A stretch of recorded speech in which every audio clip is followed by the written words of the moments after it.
Eksperimen 2.2 mengkaji kesan faktor persekitaran terhadap kadar transpirasi dengan menggunakan fotometer.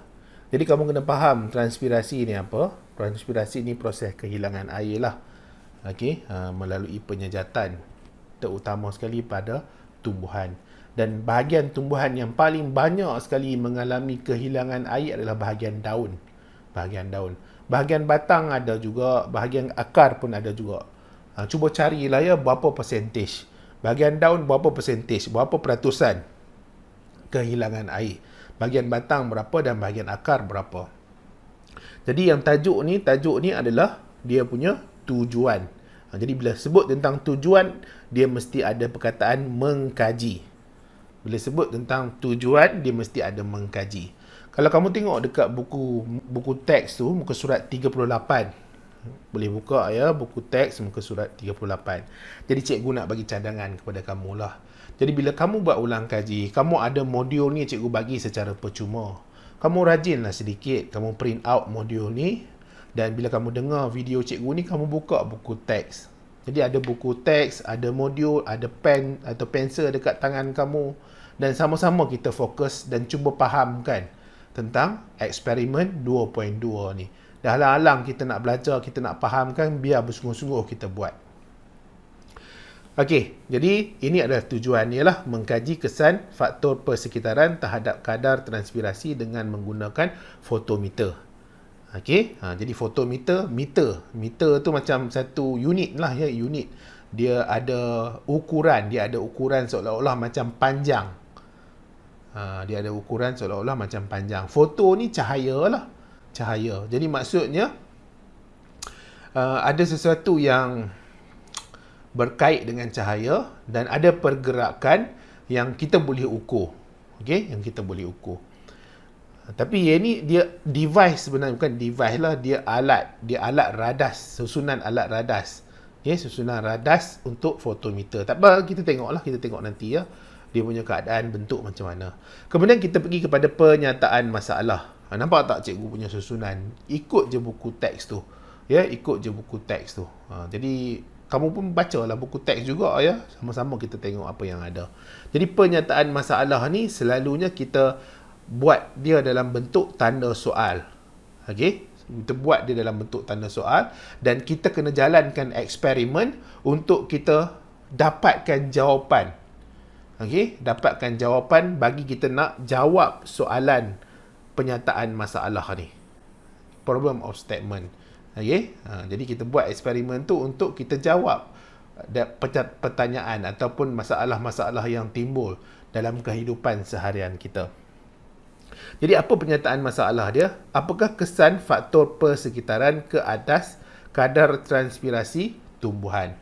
Okey, apakah kesan faktor persekitaran? Jadi faktor persekitaran ni dia mungkin ada banyak faktor yang boleh mempengaruhi kadar transpirasi. Dan bila kamu dengar perkataan kadar, jadi bila sebut tentang kadar ni, maksudnya dia ada masa dan dia ada kuantiti. Dia ada masa dan dia ada kuantiti. Dalam masa tertentu, kuantiti itu mengalami perubahan atau tidak. Okey? Kuantiti tu berapa banyak lah. Kuantiti kalau tak tahu juga, tak tahulah cikgu nak sebut macam mana ya. Okay, dalam jangka masa tertentu, ada mengalami perubahan ke tidak pada kuantiti tu. Kuantiti tu bolehlah kepada bilangan air ke, kepada pergerakan ke, kepada pada apa ya, mengalami pertambahan ke, dia bolehlah kuantiti. Sesuatu yang selalunya kita boleh ukur dia. Dia mengalami pengurangan, penambahan atau tidak mengalami apa-apa. Jadi boleh. Kadar tu dia melibatkan ada masa. Mungkin dalam saat ke, dalam minit ke, dalam jam ke, dalam hari ke, dalam tahun ke. Boleh. Nama je kadar mesti dia melibatkan masa. Kemudian kita ada hipotesis. Okay? Jadi hipotesis ni dia adalah ramalan awal. Dia selalunya yang kita boleh ramalkan jawapan bagi pertanyaan masalah kita ni. Tapi dia tak semestinya betul ya. Kemungkinan dia salah pun ada juga. Ini nama pun ramalan. Ramalan ni di kemungkinan salah tu ada juga, kemungkinan betul pun ada juga. Tetapi kita nak buat ramalan, kita nak buat early prediction atau educated guess, kita kena ada ilmu. Okey? Jadi kita nak kena ada ilmu. Contohnya dia kata kesan faktor persekitaran. Kita kena tahu faktor persekitaran tu apa. Jadi faktor persekitaran bagi seseorang, bagi organisme, kita ada keamatan cahaya. Jadi semakin tinggi keamatan cahaya, semakin tinggi kadar transpirasi. Jadi betul ke tidak nanti yang ini, kita kena design eksperimen dia. Kita kena buat eksperimen dia. Untuk pastikan ini betul atau tidak. Kalau kita tingkatkan kadar cahaya, kita tingkatkan kuantiti cahaya, kadar transpirasi akan bertambah. Kadar kehilangan air itu akan bertambah. Dan dia ni mesti ada sebab. Kenapa dia berlaku macam tu? Mesti ada sebab lah, ya. Kemudian semakin tinggi suhu persekitaran, semakin tinggi kadar transpirasi. Semakin tinggi persekitaran, semakin tinggi transpirasi. Jadi suhu persekitaran ni adalah suhu sekeliling lah, ya. Jadi semakin tinggi kadar transpirasi. Kemudian semakin laju pergerakan udara, semakin tinggi kadar transpirasi. Jadi ini kelajuan angin ataupun kelajuan udara. Kalau ada pergerakan kepada udara ni, dia akan meninggikan kadar transpirasi. Semakin tinggi kelembapan relatif udara, semakin rendah kadar transpirasi. Jadi maksudnya semakin lembap udara ni. Jadi bila lembap udara, dia akan merendahkan kadar transpirasi. Jadi tumbuhan tu tak hilang banyak air. Ya. Kemudian kita ada radas. Jadi bacalah semua yang ada dalam ni. Antaranya dia ada fotometer. Jadi dia adalah radas. Kena bezakan, ya. Radas tu apa, bahan tu apa. Bahan tu yang selalunya kita guna, yang kita beli-belilah. Dia tak kekal, dia tak duduk dalam makmal secara kekal. Dia mengalami perubahan. Kalau radas ni selalunya ada je lah kat situ kalau tak rosak. Ya. Boleh faham? Tak senang saja kan bahan dan radas kan. Radas tu alat radas lah. Beaker, jam randik, pembaris, pisau, ranting daun ni bukan setiap hari ada dalam makmal. Kita nak guna je ada. Dah habis guna kita buang dia kan. Seterusnya kita ada pemboleh ubah. Jadi pemboleh ubah biasalah. Ada 3. Dimanipulasikan, bergerak balas. Kita selalu kena kaitkan antara dimanipulasikan dengan bergerak balas ni. Okey? Apa yang akan memberi kesan kepada bergerak balas? Dimanipulasikan. Pemboleh ubah dimanipulasikan ni akan memberi kesan kepada bergerak balas. Kamu kena ingat sampai bila-bila yang itu. Ya? Dan bila kita nak cerita pun sebab ke apa ke, mesti kita kaitkan dua ni. Iaitu pemboleh ubah dimanipulasikan dengan bergerak balas. Mesti kita kena kaitkan dua benda ni. Jadi malah ni selalunya kita tak cerita sangat. Ya, selalunya kita tak cerita sangat. Contohnya dekat jawapan-jawapan kita, ataupun dia tanya inferen. Nanti cikgu ajarlah inferen tu apa. Jadi dimanipulasikan ni adalah faktor-faktor persekitaran. Kita ada keamatan cahaya, suhu, pergerakan udara, kelembapan relatif udara. Ada 4 semua, ya. 1, 2, 3, 4. Terbalik lah pula dia kan. Hantarlah. Nak tunjuk kamu je. Jadi bergerak balas ni adalah jarak pergerakan gelembung udara dalam 10 minit. Ataupun bergerak balas ni adalah kadar transpirasi. Okay, jadi maksudnya yang atas ni dimanipulasikan ni akan memberi kesan kepada bergerak balas. Okay, yang atas ni akan beri kesan kepada bergerak balas. Dimalarkan adalah jenis tumbuhan lah. Kita tak guna tumbuhan yang berbeza-beza. Dan sekarang ni cikgu nak pergi kepada prosedur. Jadi prosedur ni panjang sikit ni.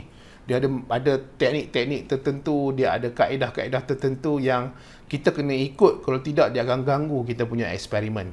Dan bila sebut tentang fotometer, ni fotometer lah. Okey, ni fotometer. Okey, fotometer. Jadi kita panggil dia sebagai susunan radas fotometer. Susunan radas fotometer. Jadi cikgu nak cerita dulu, ada pembaris di sini. Okey, kemudian dia ada tiub kapilari di sini. Cikgu tulislah ya.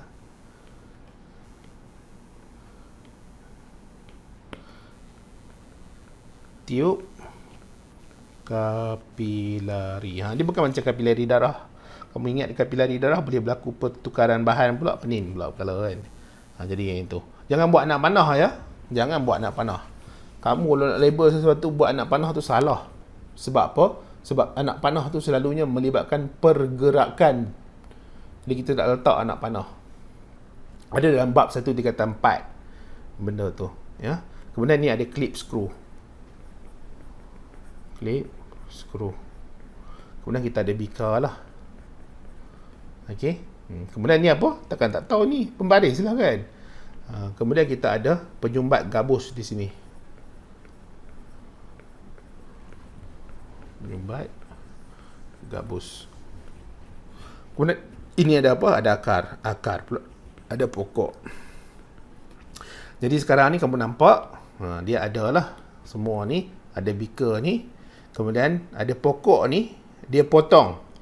Okey, dia potong pada satu bahagian batang dia. Jadi dia tak ambil akar.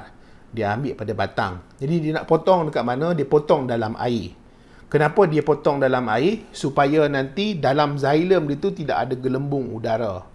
Tidak ada udara yang terperangkap dalam batang pokok ni. Kalau ada udara terperangkap dalam batang pokok, dia akan ganggu air ni bergerak. Dia akan ganggu air ni bergerak. Sebab apa? Sebab kita nak tengok kadar transpirasi. Iaitu di sini ni akan ada kehilangan air pada bahagian daun. Daun tu akan mengalami kehilangan air, dia akan tarik air dekat dalam bawah ni. Tetapi kalau ada gelembung udara di dalam xylem, dia akan ganggu pergerakan air. Dia akan ganggu transpirasi. Itu sesuatu benda yang kita tak nak. Sebab kita nak tengok kesan atau faktor tu yang mempengaruhi pengambilan air. Dan kita tak nak xylem. Kan xylem yang bawa air kan. Ingat tak? Ya, xylem bawa air. Kita tak nak xylem tu ada udara di dalam dia disebabkan kita potong di luar air. Jadi kalau kita nak potong batang pokok ni, kita potong dalam air. Dalam keadaan dia dalam air. Kemudian gabus ni pula kita kena lekatkan dengan pokok ni. Kemudian kita kena apply Vaseline. Jadi Vaseline tu kita akan tutup dia lah supaya tidak ada udara. Okey, ada udara yang akan ganggu kedudukan ataupun bahagian ni lah. Sebab kalau ada udara, air ni dia tak nak naik. Tak boleh nak bergerak nanti kalau ada udara. Ni fizik lah ya. Cikgu nak cerita fizik pula nanti pening kepala kamu pula. Dah cikgu di fizik last dulu belajar SPM. Jadi kalau ada udara di sini menyebabkan air ni tak boleh nak bergerak. Tak boleh nak bergerak. Macam tak naklah bagi contoh ni nanti kamu pening kepala. Okey. Jadi itulah sedikit ya. Macam mana alat radas ni disusun. Susunan radas bagi fotometer. Jadi sikit sebanyak adalah cikgu cerita tentang prosedur tadi kan. Jadi kita tengok apa benda yang cikgu dah tulis ni. Kamu jangan tulis dalam macam ni ya. Contohnya kalau eksperimen ke dalam kamu punya laporan amali dekat sekolah tu cikgu kamu suruh buat ke, jangan tulis macam ni. Kamu suka hati nak tulis macam ni, salah. Salah. Kena tulis macam yang dalam buku teks tu. Dan jangan salin sebiji-sebiji prosedur dalam buku teks, salah juga. Sebab prosedur dalam buku teks tu dia bagi arahan dekat kamu, dia suruh kamu buat apa. Kamu tulis laporan amali, kamu kena tulis apa yang kamu buat. Kamu kena tulis apa yang kamu buat. Contohnya soalan ayat nombor 1. Kamu buka muka surat 38. Dia bagi tahu apa? Sediakan fotometer. Kamu tak bolehlah tulis sediakan fotometer. Kamu dah buat eksperimen tu. Kamu kena tulis fotometer disediakan. Bila kamu sediakan fotometer, kamu dah buat eksperimen tu. Dia ada dalam bahasa Melayu term dia kita panggil apa tahu. Kalau bahasa Inggeris tu ada passive sentence dengan active sentence ke? Okay, tak tahulah cikgu. Cikgu tahu active transport, tahulah passive transport. Okey. Kemudian ini fotometer direndamkan. Dia bagi tahu fotometer ni mesti direndamkan. Dan dia akan cubalah untuk singkirkan gelembung udara. Sebab gelembung udara tu ada satu saja nanti ya. Satu saja gelembung udara. Dia tak nak ada banyak gelembung udara. Kemudian clip screw dibuka. Jadi bila clip screw dibuka, dia akan ada pengaliran air di dalam fotometer. tiub kapilari akan diisi. Tiub kapilari akan diisi. Ialah gelembung udara clip screw ni dibuka, dia akan isilah tiub kapilari ni dengan air. Jadi kita boleh isi air dekat atas ni, ya, kita boleh isi air daripada atas tu dan berterusanlah air tu ada. Jadi penuhlah dalam fotometer ni dengan kehadiran air. Kemudian ranting berdaun dipotong dalam air. Cikgu cerita tadi dah. Penyumbat gabus diletak. Cikgu cerita dah. Bikar berair, hujung tiub kapilari. Jadi di hujung tiub kapilari ni ada bikar berair. Okey. Jadi clip screw ditutup, fotometer dikeluarkan. Jadi bila dah keadaan macam ni, kita akan tutup clip screw. Jadi bila kita tutup clip screw, air ni akan maintain duduk dekat sini. Dia akan maintain duduk kat sini, tidak akan mengalami pergerakan. Dia tidak akan mengalami pergerakan. Dia stick, dia maintain duduk situ. Walaupun dekat hujung ni dia terbuka, tapi dia tak boleh pergi mana-mana. Macam kita pegang straw kan. Kita celup dalam air, kita tutup satu hujung. Bila kita angkat dia, air dalam straw tu tak pergi mana-mana. Macam tu jugalah konsep clip screw ni. Sama lah juga dekat penyumbat gabus ni, kita dah apply Vaseline yang menyebabkan bila kita angkat, kita letak, kita buang bikar ni, air tetap tak boleh bergerak. Ya, air tetap tak boleh bergerak. Okey, daun dilap. Kita lapkan daun. Takut daun tu ada habuk ke apa ke, nanti kemungkinan dia akan ganggu proses transpirasi. Sebab apa? Sebab dia tertutup bahagian stoma dia. Vaseline disapu ke gabus dan ranting. Dekat sini cikgu cerita tadi dah. Gelembung udara dibentuk. Jadi dekat hujung tepi ni, dekat hujung ni, apa yang dia buat? Dia akan guna tisu. Tisu ataupun tisu lah kan, tisu sedikit. Dia akan create macam ada udara. Okey. Okey. Besar sangat tu kan. Kecil sikit. Jadi ada udara di situ. Gelembung. Sebab apa? Sebab di hujung ni sepatutnya dia penuh dengan air. Tapi bila kita guna tisu, tisu tu akan serap air. Daya tarikan tisu tu lagi kuat berbanding dengan tarikan molekul air dengan molekul air. Okey, daya tarikan tisu tu lagi kuat. Bila tisu tu janganlah guna sebemban tisu sikit saja. Sebab kita nak hasilkan gelembung udara. Ya. Jadi kita dah dapat ada dah kawasan tu, kita masukkan balik beaker ni. Okey, kita masukkan balik beaker ataupun jadi kita kena tanda P. Kena tanda P dekat sini. Ya, tanda P di tempat gelembung udara tu. Jadi fotometer diletak dalam bilik gelap. Jadi kita letaklah fotometer dalam bilik gelap. Kita letak balik beaker ni. Okey. Selepas 10 minit jarak gelembung bergerak diukur. Jadi kita ukurlah daripada P tu dia nak bergerak ke arah mana. Mungkin dia naik sedikit ke? Okey, dia naik sedikit ke? Ataupun dia dah sampai ke sini ke? Okey, dia dah sampai ke sini. Kamu kena ingat juga, dia tak semestinya gelembung udara tu bergerak disebabkan oleh kadar transpirasi. Tak ya. Okey. Jadi kadang-kadang tumbuhan tu sendiri guna air tu, boleh jadi jugalah tumbuhan tu guna air untuk dia punya proses harian dia. Jadi dia akan tetap boleh guna air. Jadi gelembung udara tu akan naik, dia akan bergerak lah.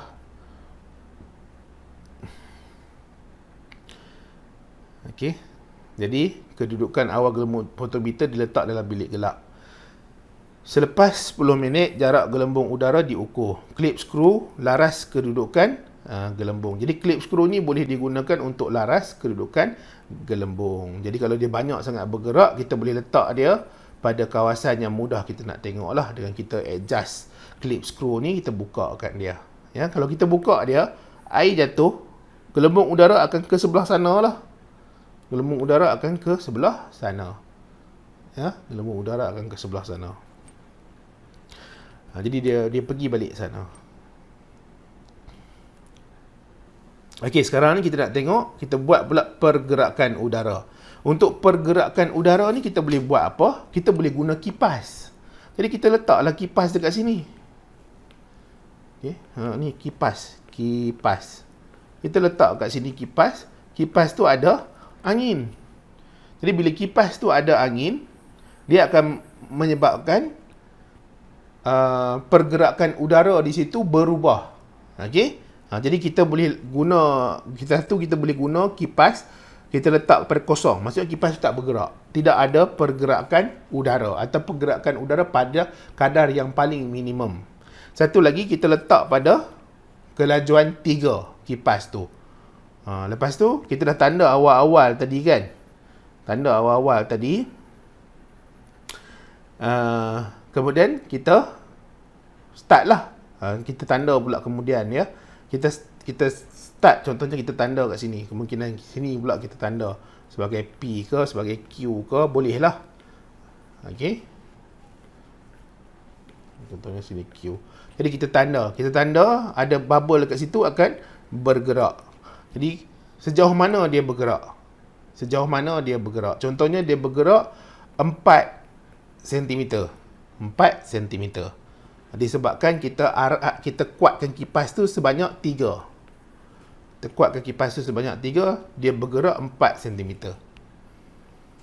Okey. Untuk yang kosong, dia bergerak sebanyak 1 cm. Dia bergerak sebanyak 1 cm.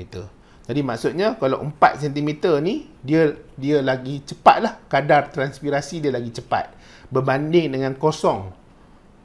Angin dia tu kosong, hanya bergerak 1 cm sahaja. Ya, kita buat pada kadar kosong dan 3. Okey, itu untuk kipas. Kita ambil lah dia punya bacaan nanti. Kemudian kita boleh adjust balik kedudukan gelembung tu. Ni kedudukan gelembung ni boleh adjust dengan kita buka skru ni, dia akan pergi patah balik ke awal. Jadi kita tandalah balik. Kadang-kadang takkanlah kita nak pergi letak kat Q juga, susah. Kadang-kadang kat sini ke kita tanda semula. Jadi tak ada masalah lah. Ya, tak ada masalah.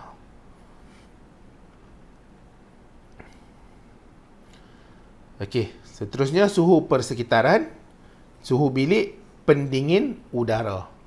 Jadi kita nak buka aircon lah, kena cari bilik yang ada aircon. Ya, jadi bilik ada aircon. Kalau bakmal kamu tu ada aircon, jadi jangan buka lagi aircon. Guna suhu bilik dulu. Okey, guna suhu bilik dulu sebab kalau buka dah aircon, mesti sejuk tu dah ada lagi kan.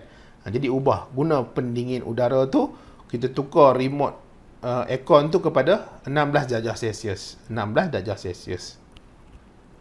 Okey, kemudian kita buat kelembapan udara relatif. Jadi satu, kita tutup dia dengan beg plastik lembap. Okey, beg plastik lembap. Dalam beg plastik tu mungkin kita renjis-renjis ke dengan air ke kan. Jadi kita tengoklah, satu lagi tidak tutup. Jadi ada 2 bacaan nanti. Jadi yang ini ada 2 bacaan. Kemungkinan yang kelajuan kosong tu kita dapat apa? Cikgu tukar. Kelajuan kosong ada 1 cm dia bergerak. 3 dia ada bergerak 4 cm. Kalau suhu bilik dia bergerak 2 cm. Kalau pendingin udara dia bergerak 0.3 cm. Contohlah ya. Kalau kelembapan udara dia bergerak beg plastik lembap dia bergerak 0.4. Tidak tutup dia bergerak 2 cm. Okey, 2 cm. Contohlah ya. Ada lagi tak cikgu tertinggal ya? Oh ni, ada ni tadi bilik gelap. Cahaya kan? Cahaya. Kan tadi awal-awal kita letakkan dalam keadaan bilik gelap. Jadi bilik gelap berapa dia punya bacaan? Bacaan dia 1 cm. Kalau bilik cerah, okey, bilik cerah ada lampu, ada cahaya, dia bergerak 2 cm. Ya, atau bilik gelap ni kita letak ni lah 0.5 cm pergerakan udara dia. Ni cikgu main letak je lah ya. Jadi nak bagi tahu ni macam mana? Nak bagi tahu kalau ada cahaya, maksudnya ada pergerakan lebih kepada gelembung udara. Kenapa ada pergerakan lebih kepada gelembung udara? Sebab ada tarikan bagi air itu. Air itu ditarik dan dia akan ditarik oleh tumbuhan tu dan dia akan mengalami kehilangan air. Jadi kalau ada cahaya, dia lagi banyak. Okey, dia ada lagi cahaya, dia lagi banyak. Okey, kemudian kalau kita nak buat bagi pergerakan udara. Jadi pergerakan udara tu kalau tidak ada pergerakan, dia 1 cm. Kalau ada pergerakan udara kosong, 3 ni dia jadi 4 cm. Dia jadi banyak, dia punya kehilangan air pada daun ni menyebabkan gelembung udara tu jauh dia pergi pergerakan dia sebab air ditarik dan air hilang pada daun. Kalau suhu bilik dia 2 cm ataupun 1 cm. Kalau kita guna penghawa dingin 0.3. Jadi kalau bilik tu sejuk, kurang dia punya kadar transpirasi. Kadar kehilangan air tu kurang. Kalau yang ini pula beg plastik lembap, dia kurang 0.4, ni 2. Jadi sekarang ni kita tengok macam mana kita nak tulis dia, ya, pergerakan udara. Yang ni yang berdasarkan buku cikgu ni lah. Okay, jarak ni contoh je ya, cikgu guna ikut suka cikgu lah. Okey, ni contoh saja. Contoh ikut suka cikgu lah ya. Okey. Jadi yang ini apa? Ini adalah jarak pergerakan gelembung udara. Jarak pergerakan gelembung udara 10 minit dalam sentimeter. Okey. Ini kadar transpirasi. Jadi kadar transpirasi ni dia mesti melibatkan masa. Jadi kita ada dia punya jarak di sini.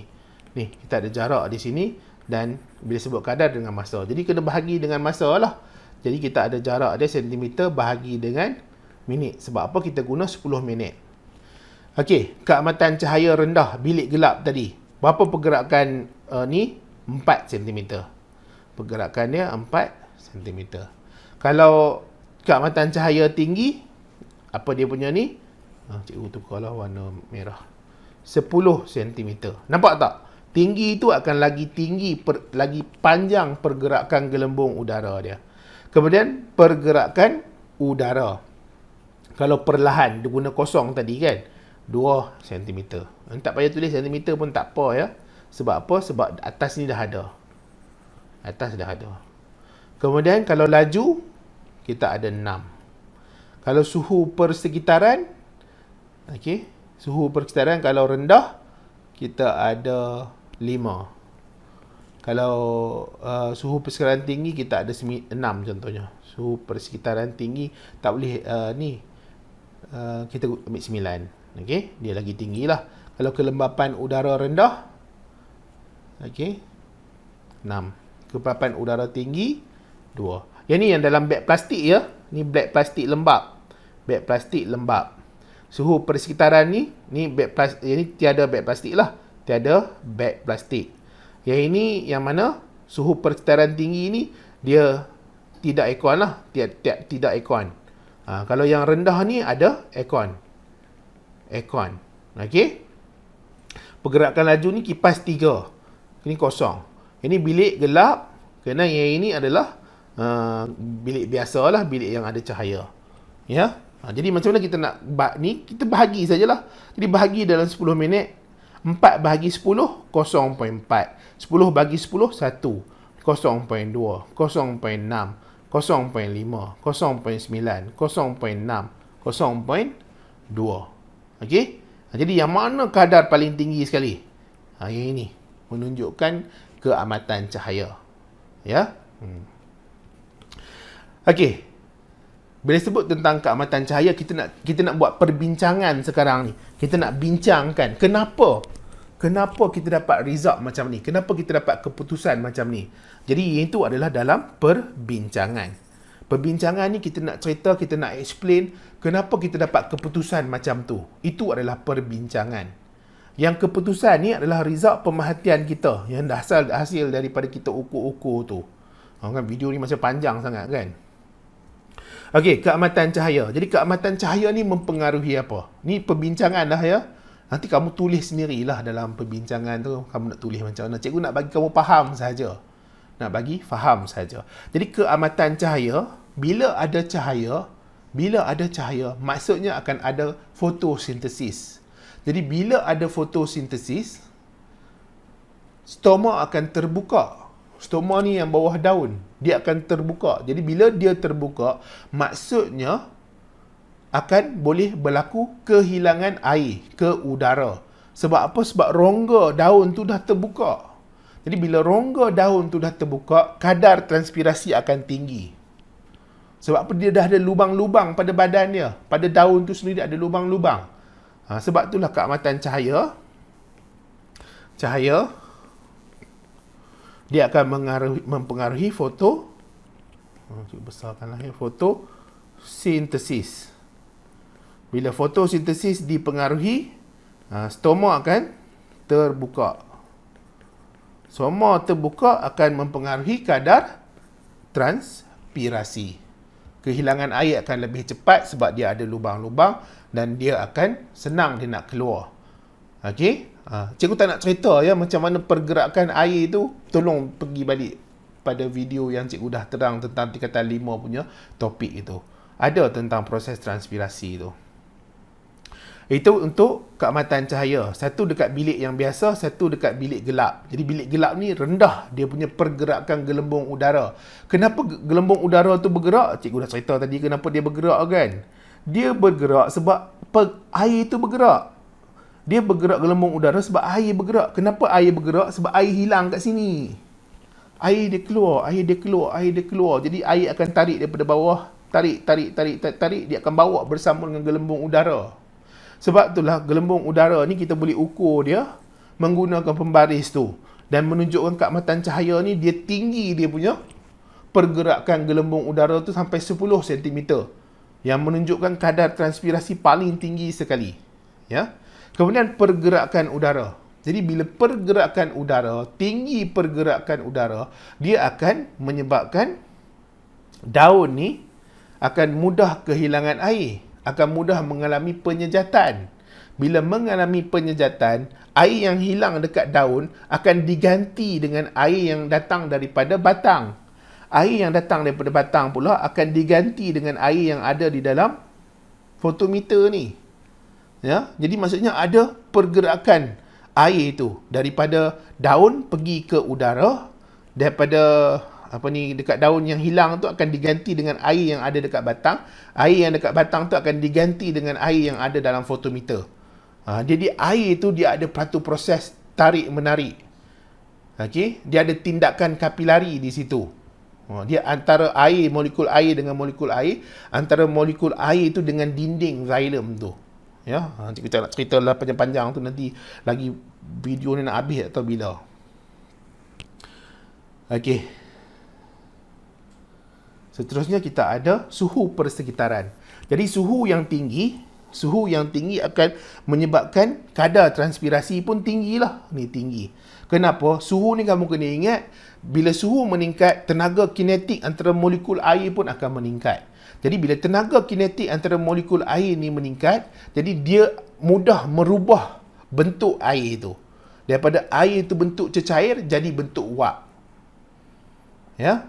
Sebab dia dipengaruhi oleh suhu. Jadi kalau suhu tinggi, dia akan menyebabkan air itu dalam bentuk dia cecair, dia jadi wap. Ya? Dan dia hilang ke udara lah. Sebabkan dia mempengaruhi tenaga kinetik molekul air.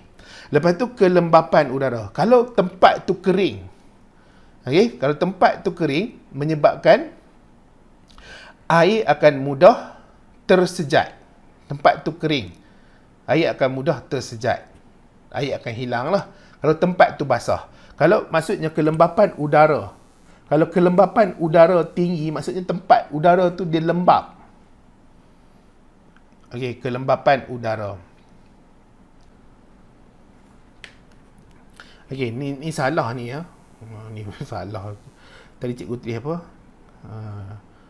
Terbalik kan. Beg plastik ni kelembapan udara tinggi. Kelembapan udara tinggi. Betul lah. Kelembapan udara tinggi, okey, menyebabkan dia kurang mengalami kehilangan air. Dia kurang mengalami kehilangan air. Kalau kelembapan udara rendah, dia akan cepat mengalami kehilangan air sebab udara kering. Jadi yang ini kamu kena ingat, udara kering.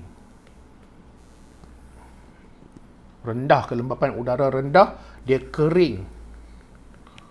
Jadi bila dia kering, dia akan cepat kehilangan air. Kadar transpirasi itu akan cepat. Kalau kelembapan udara tinggi, dia lembap. Okey, kawasan tu banyak dengan air. Ya. Jadi itu adalah perbincangan lah. Kemudian kita nak pergi kepada kesimpulan. Jadi kesimpulan ni selalu dia berkait dengan hipotesis. Salin balik je lah. Ya, yang apa yang ada dekat hipotesis tu, dia boleh sebagai kesimpulan. Jadi semakin tinggi keamatan cahaya, semakin tinggi kadar transpirasi. Itu adalah kesimpulan yang pertama. Kesimpulan yang kedua, semakin tinggi suhu persekitaran, semakin tinggi kadar transpirasi. Jadi itu adalah kesimpulan yang kedua. Kesimpulan yang ketiga, semakin laju pergerakan udara, semakin tinggi kadar transpirasi. Kesimpulan yang ketiga. Kesimpulan yang keempat, semakin tinggi kelembapan relatif udara, semakin rendah kadar transpirasi. Jadi semakin tinggi kelembapan relatif, maksudnya semakin lembap udara ya, semakin rendah kadar transpirasi. Dah udara banyak dengan air. Jadi ni nak hilang air, kenapa pula kan? Ya, jadi itu adalah penerangan yang cikgu mampu nak terang lah melibatkan eksperimen 2.2 ni. Panjang ni 2.2 ni ya. Cikgu harap kalau ada masa, ada keupayaan, cikgu-cikgu kamu dekat sekolah tu boleh cuba buat lah. Sebab kadang-kadang bila cikgu nak terang saja, kamu tak apa nak nampak. Cikgu risau juga. Tapi bila kita pegang kan fotometer tu, kita nampak pergerakan gelembung udara tu daripada satu bahagian tiub kapilari ke tiub kapilari yang lain. Jadi kita rasa seronok lah nanti. Ya, kita rasa seronok dan kita akan lebih mudah nak mengingat. Berbanding dengan kita nak kena baca, kita nak dengar orang terang dekat kita. Kalau kita nampak, lihat sendiri, tu lagi bagus lah ya. Cuma kadang-kadang tu lah, kita tak tahu nasib kita macam mana. Mungkin dekat sekolah tak ada fotometer ni ke, jadi tak boleh nak buat. Tak tahu jugalah, cikgu nak cerita pun susah juga. Ya. Itu sajalah untuk yang eksperimen 2.2 ni.